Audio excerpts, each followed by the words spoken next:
In our next set of questions, we need to be able to convert a quadratic function from one form to another equivalent form. And we're going to do that either by factoring, expanding, or completing the square. I'm going to quickly pull up this little flow chart that I gave in class. Zoom out a little bit. Hopefully you still can see it. Let's do this one more time. Yeah, one more time. Let's see. Here we go. So here's our three forms. Refer to your sheet. You have the vertex form, the standard form, and intercept form. So in the first problem, we are given standard form. I know that because I have an x squared term and an x term. So I need to get it into vertex form, and this reminds me to complete the square. Alright, just wrong question, sorry. That's the next video. Check it out. But here we are now. So here's my standard form, ax, bx, and then I could have an not imaginary, but invisible 0 here. But we don't need to write that in. And we're going to get it into this form by completing the square. So reviewing the process of completing the square, we need 1x squared, but right now we have 3, so we'll fix that with a little bit of algebra. We'll factor out a 3.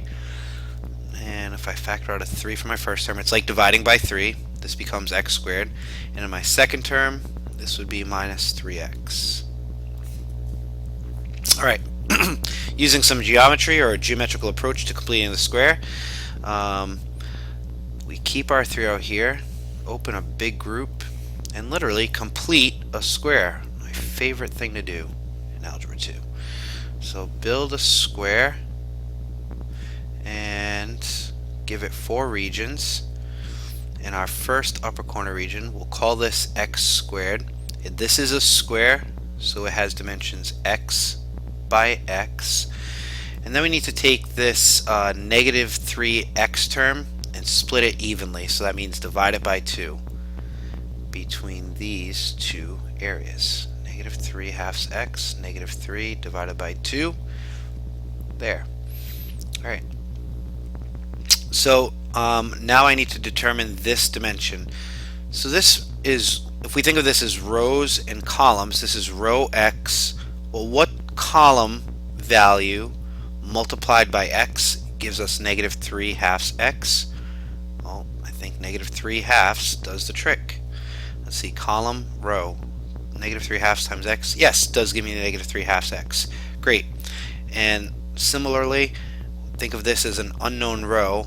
What row value times column x would give me negative 3 halves x? Well, that's the same question. Negative 3 halves. Make that look like a 3. So, excuse me. You can literally see we're completing a square. This dimension is the same as that dimension, the definition of a square. It is incomplete. What do we need to add to complete the square? Row, column. Negative 3 halves times negative 3 halves would be positive 9 fourths.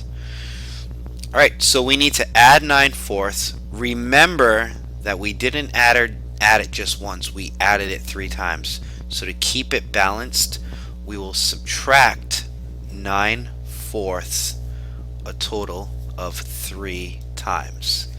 There we go. So observe that picture carefully, but if you can do this, you can complete the square. Why? We keep this as 3. We rewrite this inner area that I'm going to shade out right now. This square is now complete. This area is equal to x minus 3 halves times itself, length by width. Alright, and then outside here, negative 9 fourths times 3. These don't simplify, so we'll just wind up with a improper fraction here.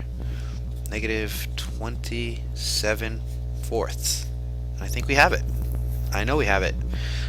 This definitely looks like now the form we're looking for. A x minus h squared plus k. So with some comparison here, a is 3, which we were asked to identify. X minus identify h. Well, this looks exactly like we needed to. It's both x minus, so this is h is 3 halves. Be careful with your signs. Notice x minus, this is x minus, so x minus h, x minus 3 halves. H is 3 halves. Here we go though. This is a plus sign. We have a minus sign, but we can make it a plus sign and make that the negative. Alright, negative 27 fourths. So last, our k value is negative 27 fourths. And there you go. That's how you convert standard form to vertex form, just by completing the square. Alright, so good luck.